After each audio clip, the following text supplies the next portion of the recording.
August 23ஆம் தேதிக்கான ஜீவ ஊற்று ஒரு நிமிட வேத தியானம். எசேக்கியேல் 29:6. அவர்கள் இஸ்ரவேல் வம்சத்தாருக்கு நாணற்கோலா இருந்தார்களே என்பதே. இந்த வசனத்தின் உள் சாராம்சம் என்னவென்றால், நம்பிக்கை துரோகம் செய்வதையே குறிக்கிறது.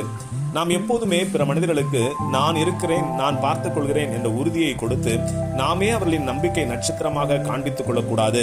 ஒருவேளை நாம் அப்படி ஒரு உறுதியை மற்றவர்களுக்கு ஏற்படுத்திவிட்டால், எவ்வளவு பயங்கரமான சூழ்நிலை வந்தாலும் மற்றவர்களுக்கு கொடுத்த வாக்குறுதியை நிறைவேற்ற வேண்டும்.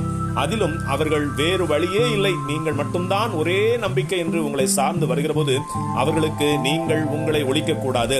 இப்படியாக அவர்கள் உங்களை நம்பியதற்கு அவர்கள் மட்டுமே காரணம் அல்ல, அவர்களுக்கு அப்படி நம்பிக்கையை ஊட்டிய உங்கள் தவறும் இருக்கிறது.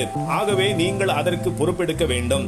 உங்கள் மேல் அவர்கள் வைத்த நம்பிக்கையை உடைப்பதோடு நில்லாமல் அவர்களை காயப்படுத்தி வேதனைப்படுத்துவீர்கள் என்றால், இதையும் கர்த்தருடைய பார்வையில் நம்பிக்கை துரோகமாகவே கர்த்தர் பார்க்கிறார்.